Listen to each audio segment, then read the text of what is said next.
Gbajúmọ̀ òṣèré tíátà ilẹ̀ wa Ibrahim Chatta ti sọ̀rọ̀ lórí ìkéde ọmọ tó jáde láyé tó ṣe lánàá. Yẹ ò bá gbàgbé Ibrahim Chatta ló jáde lánàá tó kéde pé ọmọ òun kan jáde láyé tí gbogbo ayé sì ń bá a kẹ́dùn ikú ọmọ rẹ̀ yìí tí wọ́n ń béèrè pé kí ló ń ṣẹlẹ̀ láàárín àwọn òṣèré ilẹ̀ wa. Kó tó wá di pé ọ̀kan lára àwọn òṣèré ẹgbẹ́ rẹ̀ Ọpẹ́yẹmí Ayọ̀ọ́lá jáde tó ti ṣàlàyé pé ọmọ tó jáde láyé kì í ṣe ọmọ bíbí inú Ibrahim Chatta. Ó ní ọmọ náà kàn jẹ́ ọmọ tí Ibrahim Chatta nífẹ̀ẹ́ sí gidigidi tó sì mú gẹ́gẹ́ bí ọmọ. Ní báyìí òṣèré ilẹ̀ wa tí àwọn èèyàn nífẹ̀ẹ́ sí gidigidi ni Ibrahim Chatta tí àwọn tiẹ̀ tún máa ń pè ní òjòjà ti jáde láti wá tan ìmọ́lẹ̀ sí ọ̀rọ̀ ọmọ tó jáde láyé yìí. Ó sì sọ̀rọ̀ lórí ẹni tí ọmọ náà jẹ́, ìdí tí òun fi ṣe ìkéde yẹn bí òun ṣe ṣe, ohun tó ṣẹlẹ̀ sí ọ̀dọ́mọdékùnrin yìí àti bẹ́ẹ̀ bẹ́ẹ̀ lọ. Ẹ farabalẹ̀ kẹ́ wá nǹkan fìdílé kẹ́ gbọ́rọ̀ láti ẹnu Ibrahim Chatta fúnra rẹ̀. Assalamu alaikum wa rahmatullahi wa barakatuh. Mo kí from Nigeria here. Ẹ kú rọ̀lẹ́. And fún àwọn Kristẹni àlàáfíà fún yín o, and ẹ̀yin oníṣẹ̀ṣe náà tẹ́ máa wo fídíò mo kí gbogbo yín o, so á dára fún gbogbo yín o. Mo fẹ́ ṣe fídíò yìí fún clarification lẹ́yìn kí n fẹ́ ṣe fídíò yìí àti torí pé law kan wà nínú Islam bí law adoption tàbí guidance nínú Islam. Ẹ gbọ́dọ̀ fi orúkọ àti ìran ọmọ dùn ọmọ.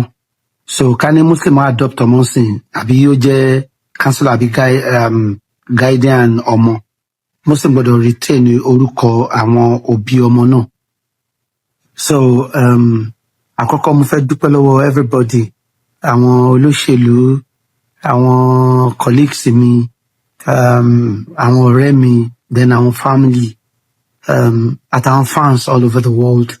Mo rí gbogbo àwọn àtẹ̀jíṣẹ́ gbogbo yín, mo dẹ̀ rí àwọn tó ń pè àtàwọn tí mi tí máa gbé kọ́ọ̀lù wọn kí wọ́n padà.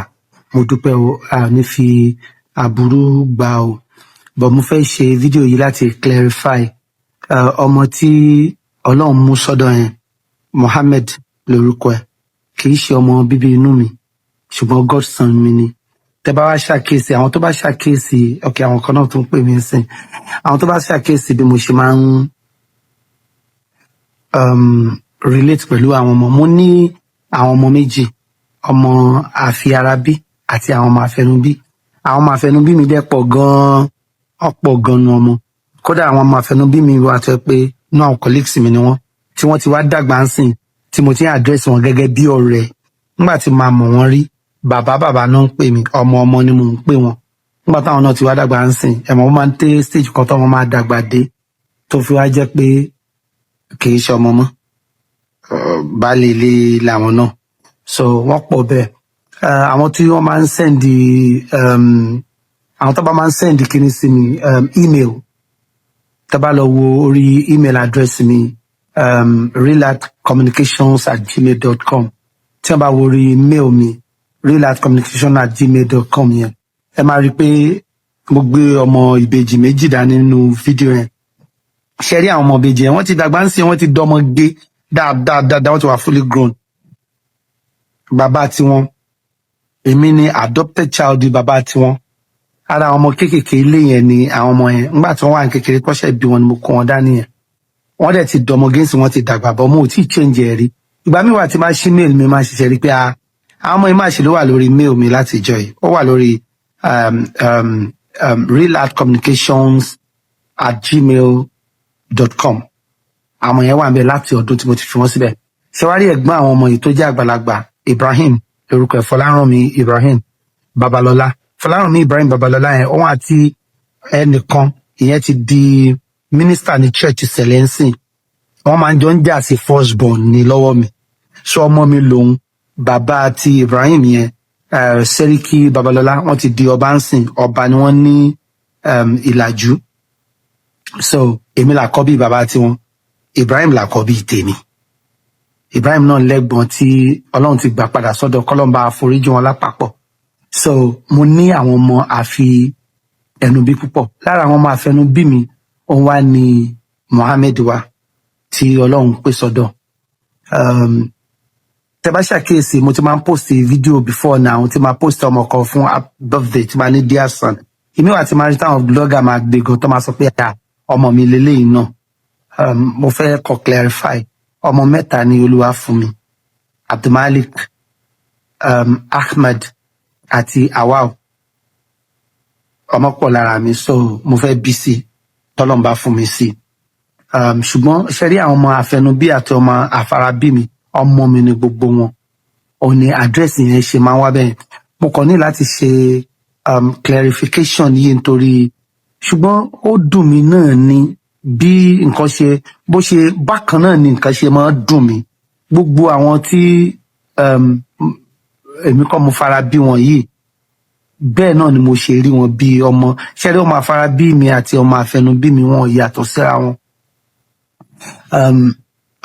Láti wá tẹ̀síwájú, kò sí abiyamọ kankan tó deserve kó sin ọmọ tó bí. Olúwa ò ní jẹ́ ká gbá ọmọ yín sin o.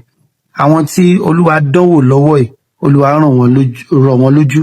Ìyá àti bàbá Mohammed Akin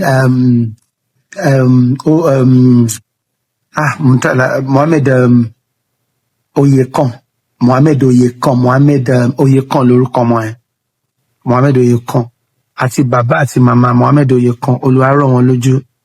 Àdúrà wa ń lọ fún wọn, pàápàá jùlọ àǹtí mi, màámi, Péjú Ọmọbọ́láńlé, Péjú Ògúnmọ́lá Ọmọbọ́láńlé. Olúwa kó ràn wọ́n lójú. Olúwa kó ràn wọ́n lójú. Ọ̀dọ́ tó jẹ́ Ọlọ́run ní pé recently skit maker yìí, Sanku, Olúwa kó rọ̀ àwọn òbí ẹ̀ lójú. Ìpè tí wọ́n fẹ́ ṣe fún abiyamọ tó sọmọ nù mi ò mọ̀. Olúwa kó rọ̀ gbogbo wọn lójú. Olúwa kó rọ̀ yín lójú. Wáàsí kankan wà, mi lè ṣe wáàsí kankan fún ẹni tó sọmọ nù ju pé àwọn nìkan náà lè ṣe wáàsí fúnra wọn. Olúwa ò dẹ̀ kí ń ṣàṣìṣe, kò sí abiyamọ tó lè wù kó lose ọmọ ẹ̀, ọmọ tí wọ́n bí tó tọ́. Ṣùgbọ́n Olúwa rọ̀ yín lójú. Olúwa rọ̀ yín lójú. Olúwa fi yín lọ́kàn balẹ̀. Olúwa dúró ń bẹ̀ fún yín. Mi mọ nǹkan mi tí mo fẹ́ sọ. Ọmọ mi ṣì ni Mohammed Oyekan. Ọmọ mi ṣì ni. Olúwa kó rọ̀ àwọn òbí ẹ̀ lójú. Ọmọ mi ni. But ọmọ mẹ́ta gangan ni Olúwa fún mi bí mo ṣe kà síwájú yẹn. So ẹ̀yin tí ẹ tàtẹ̀jíṣẹ́, ẹ̀yin tẹ́ pè mí, àwọn èèyàn pọ̀. Bàbá wa Lai Mohammed, Olúwa dúró ń bẹ̀ fún yín o, àtọmọ ẹ̀ ní sọ kankan nu o.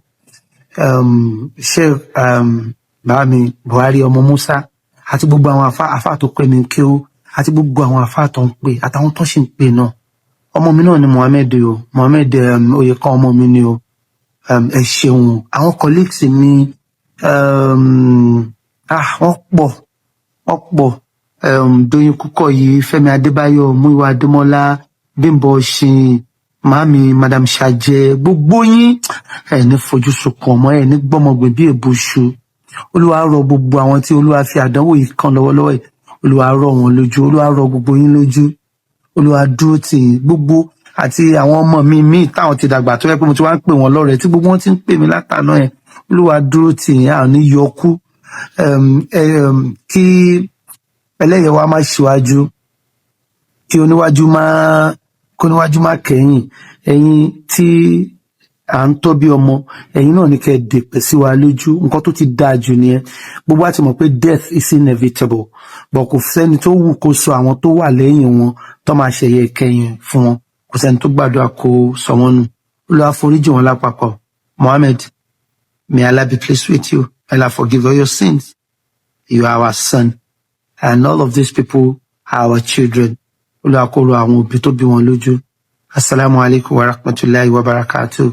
Ẹ̀yin Kristẹni, àlàáfíà fún yín o. Ẹ̀yin oníṣẹ̀ṣe, eriwo yà. God bless all of you. God bless you.